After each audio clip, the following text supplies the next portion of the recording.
नमस्कार, सीधी नजर लाइव में आप सभी दर्शकों का स्वागत है। अभी तक की तमाम छोटी बड़ी खबरों के साथ मैं हूं रूपा गुप्ता। सूबे के शिक्षा मंत्री सर डुमरी विधायक जगन्नाथ महतो शुक्रवार को पंचतत्व में विलीन हो गए। शुक्रवार की सुबह उनका पार्थिव शरीर चेन्नई से रांची लाया गया, जहां राजकीय सम्मान के साथ उन्हें श्रद्धांजलि दी गई। वहां से उनका पार्थिव शरीर बोकारो फुसरो होते हुए डुमरी अनुमंडल कार्यालय परिसर लाया गया, जहां पूरे राजकीय सम्मान के साथ 2 मिनट का मौन रखकर उन्हें श्रद्धांजलि दी गई। श्रद्धांजलि के बाद उनके पैतृक गांव नावाडीह के अलरगो के पास दामोदर नदी में पूरे विधि विधान के साथ उनका अंतिम संस्कार किया गया।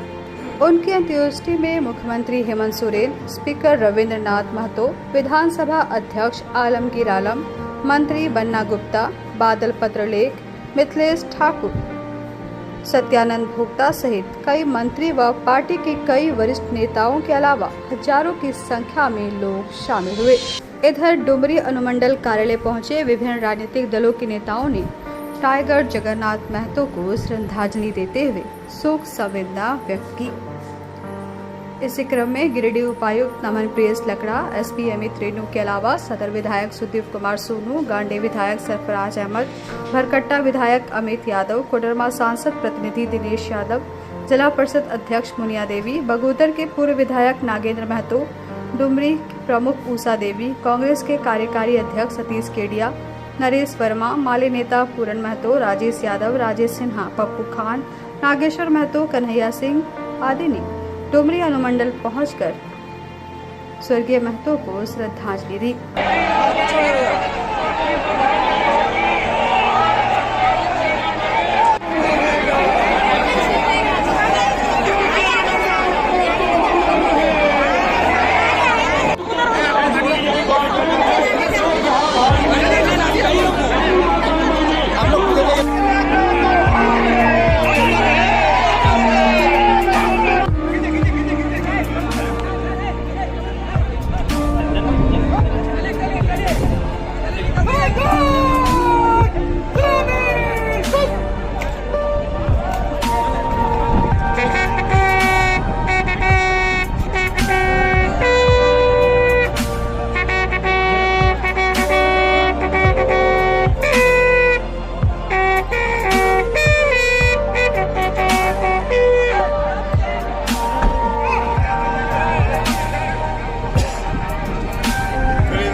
तो क्षेत्र के नहीं, हम लोगों के भी नेता थे और बड़ा लंबा संघर्ष का साथ हम लोगों का रहा।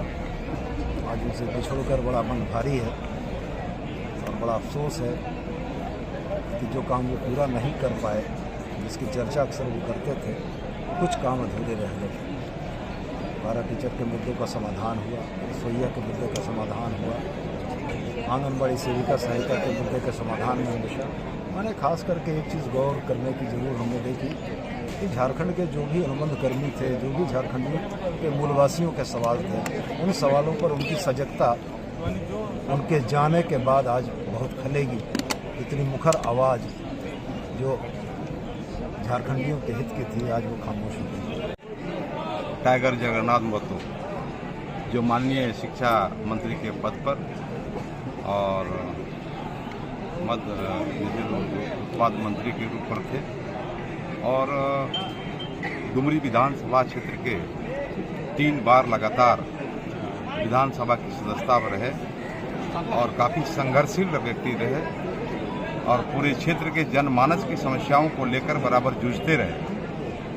आज हम टाइगर के रूप पर उसको पहचानते हैं, जानते हैं। और मेरे साथ तो शुरुआती दौर से ही हमारे साथ रहे और एक छोटे भाई के रूप पर मैंने इनको देखा और साथ रहा। आज हम लोग के बीच नहीं रहे। राज्य के लिए बहुत ही खुशी है कि आज हमारे शिक्षा मंत्री श्री जगन्नाथ महतो जी हमारे बीच नहीं रहे, क्योंकि उनकी बहुत ही कमी क्षेत्र अपने राज्य को महसूस होगी। उन्होंने लगातार जनहित के लिए लगातार कार्य करते आ रहे थे और खास करके डुमरी विधानसभा के लोगों के लिए हमेशा प्रयासरत रहे कि क्षेत्र की जो भी समस्या है उसको निदान करने का हमेशा उनका प्रयास रहा। तो हमारे बीच नहीं रहे तो हम व्यक्तियों को कहना चाहेंगे कि भगवान उनके परिवार को शक्ति दे लड़ने के आदेश के समय में, और उनको भगवान उनके चरणों अपनी जगह दे ताकि उनको जितनी लंबी लड़ाई लड़ने के बाद आज हमारे बीच नहीं रहे। आने वाले समय में उनके परिवार के लोग इस क्षेत्र का नेतृत्व करें और उनके बताए हुए मार्ग पर चलकर इस क्षेत्र का उनका। रमजान का पाक महीना शुरू हो गया है, जहां एक और मुस्लिम समुदाय के लोग पूरे उत्साह के साथ रोजा रख रहे हैं। वहीं तीसरे जुमे के मौके पर शुक्रवार स्टेशन रोड स्थित लाइन मस्जिद, भंडारीडीह जामा मस्जिद, पचम्बा रज्जाक चौक सहित विभिन्न मस्जिदों में बड़े ही अकीदत के साथ जुम्मे की नमाज अदा की गई। तीसरा जुम्मा रहने की वजह से शहर के विभिन्न मस्जिदों में नमाजियों की काफी भीड़ उमड़ी हुई थी। कुछ मस्जिदों में नमाजियों की भीड़ अधिक होने के कारण सड़क पर भी नमाज पढ़ते देखे गए। मौके पर नमाजियों ने कहा कि रमजान का मुक़द्दस महीना शुरू हो गया है, साथ ही रमजान का दूसरा असरा चल रहा है। रमजान में 3 असरे होते हैं, पहला असरा रहमत का, वहीं दूसरा असरा मगफिरत और तीसरा असरा जहन्नम से खलासी का। रमजान में मुस्लिम समुदाय के लोग रोजा रखने के साथ साथ कलाम पाक की तिलावत व तरवीह पढ़ते हैं। या यूँ कहे कि यह महीना पूरी तरह से इबादत और नेकी कमाने का महीना है। बताया कि आज रमजान का तीसरा जुम्मा है। इस्लाम में जिस तरह रमजान महीने को पवित्र और खास माना जाता है, उसी तरह इस्लाम में जुम्मा के दिन भी नमाज को भी अन्य दिनों से खास माना जाता है।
एहसान करम है कि अल्लाह पाक ने हम सबों को जुमा नसीब फरमाया रमज़ान मुक़द्दस जैसे महीने में। और जुमा को ऐसे भी गैर दिनों में बड़ी फजीलत आई है। जुमा की हदीस में इनकी बहुत फजीलतें हैं। मसलन जुमा को सैयदुल अय्याम कहा जाता है, यानी दिनों का सरदार। जुमा में एक घड़ी ऐसा जिस वक्त दुआ कबूल होती है बंदे से। बाज़ कहते हैं शाम के वक्त, मगरिब के वक्त, बाज़ कहते हैं जब इमाम खुतबा के दरमियान बैठते हैं तब बंदे की दुआ कबूल होती है। अल्लाह ताला हम सब के जुमा पे कदर करें। अल्लाह को शुक्र अदा किया और माह रमज़ान को 2 जुम्मा और बचा है। पहला असरा खत्म हो गया, दूसरा असरा।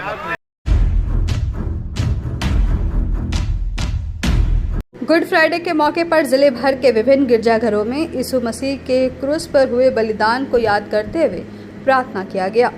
इसी क्रम में सीएन चर्च पचम्बा, बरगंडा चर्च, जंगलपुरा चर्च सहित विभिन्न गिरजाघरों में ईसाई समुदाय के लोगों ने जमा होकर यीशु मसीह को याद करते हुए प्रार्थना की और मानव जाति के लिए यीशु के त्याग और बलिदान को समझने और महसूस करने का प्रयास किया।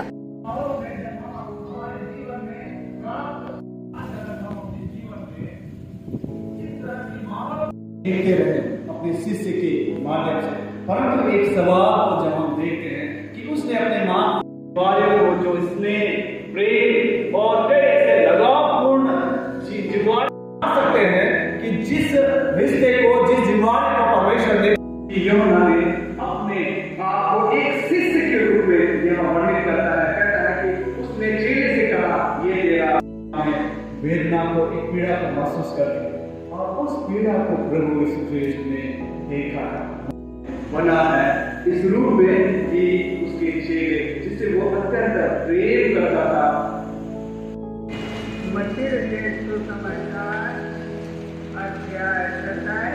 अपनाते हुए से पूरा करने के लिए सौंपा है, उस पे हम कितनी गंभीरता रख पाते हैं। और उसी रूप में प्रभु यीशु ख्रिस्ट ने जो सिर्फ परमेश्वर का पुत्र ही नहीं परंतु संसार के हर एक लोगों के उद्धार का वो पिता है, और उस रूप में उसने अपने मां के लिए उद्धार की बातों को रखा, उसके वेदनापूर्ण परिस्थितियों के लिए चंगाई का माध्यम को रखा, और उसने उसे एक जिम्मेवारी को अपने शिष्य योग्य भी अपने आप को पाते हैं। और हम अपने आप को एक मसीही रूप में अपने आप को परिचित करने में सफल हो पाते हैं।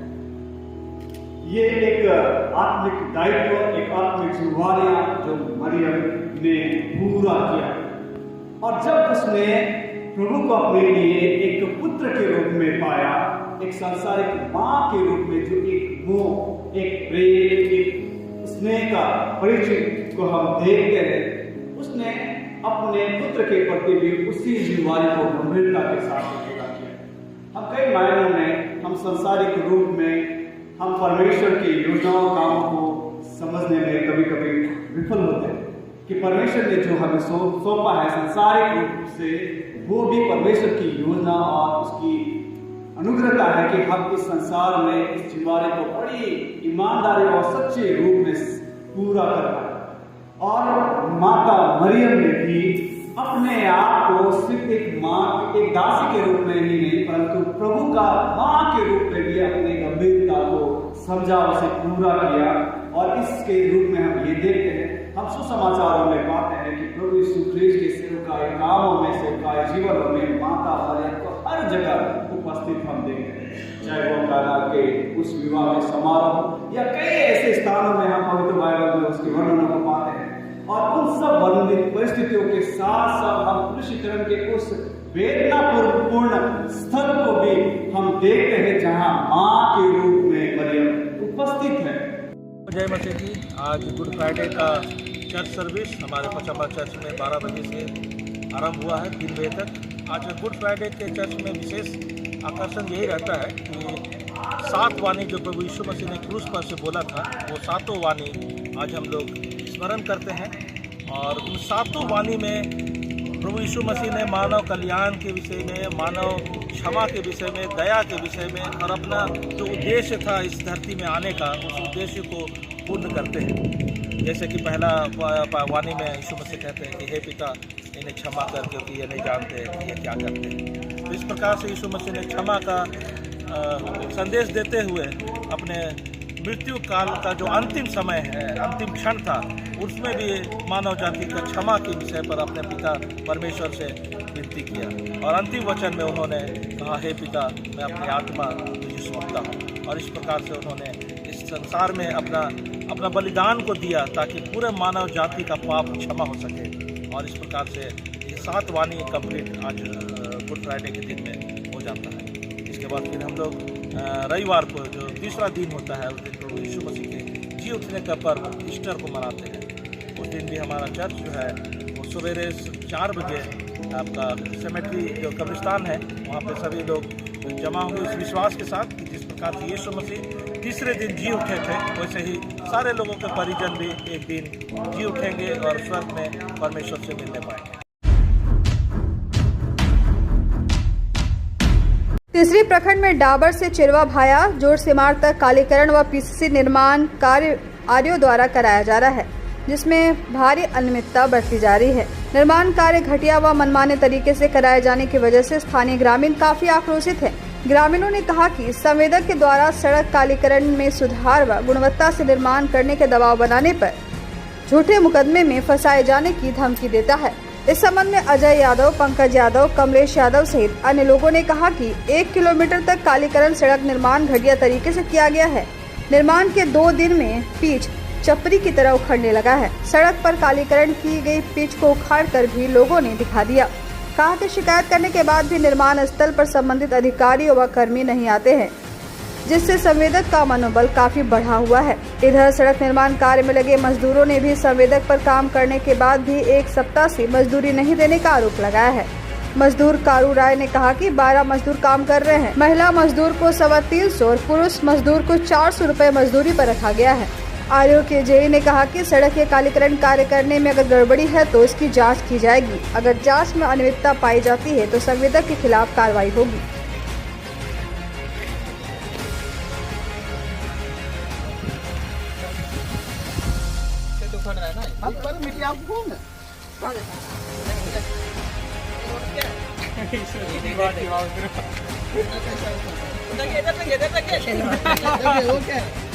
ये तो अभी चाहेगा तो यहाँ से वहाँ तक हम लोग हाथ से उखाड़ देंगे इसको, जहाँ तक हो वहाँ तक।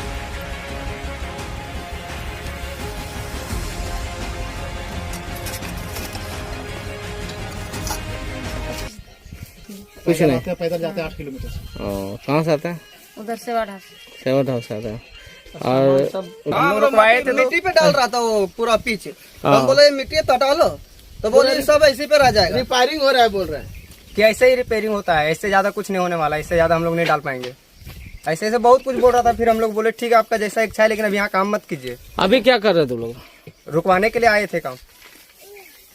अभी जब हम लोग आए तो गाड़ी वाला मंगा के पाइप सीधा किया है। अच्छा, और वैसे पूरा मार रहा है, वैसे यहाँ गाड़ी था भी नहीं, अभी बुलाया उधर से, पीछे से बुलाया गाड़ी। जब हम आए, मिट्टी जमा होने के बाद कंप्रेसी से नहीं होता है। जब तक लेबर रहे कुदाल से नहीं कोड़ेगा नहीं, तब तक मिट्टी नहीं हटेगा।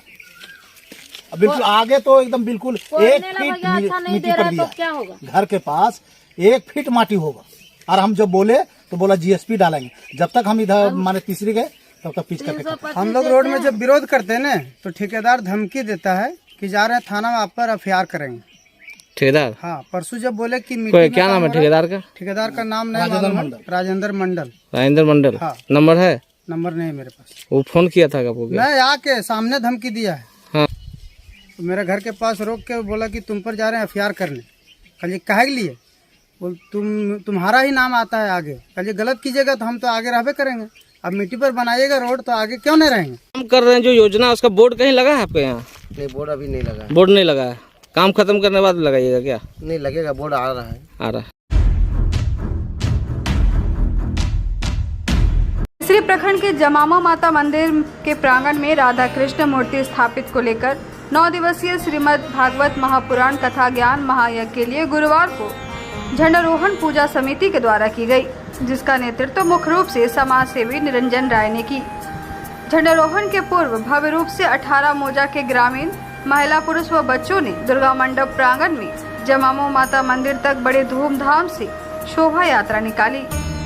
शोभा यात्रा में दर्जनों ढोल की धुन व जय श्री राम बजरंगबली के जयकारे से वातावरण गुंजयमान उठा। शोभा यात्रा के बाद सभी ग्रामीण और भक्तजनों को शरबत पिलाया गया। समाज सेवी निरंजन राय ने मौके पर कहा कि 26 अप्रैल से 4 मई तक राधा कृष्ण प्राण प्रतिष्ठा सह भागवत महापुराण कथा ज्ञान यज्ञ का आयोजन किया गया है। यह यज्ञ आगामी 26 अप्रैल को भव्य रूप से कलश यात्रा से निकाली जाएगी। इस यज्ञ में 9 दिनों तक प्रतिदिन भव्य रूप से भंडारा किया जाएगा। प्रतिदिन दैनिक पूजन और संध्या 7 बजे से भागवत कथा किया जाएगा।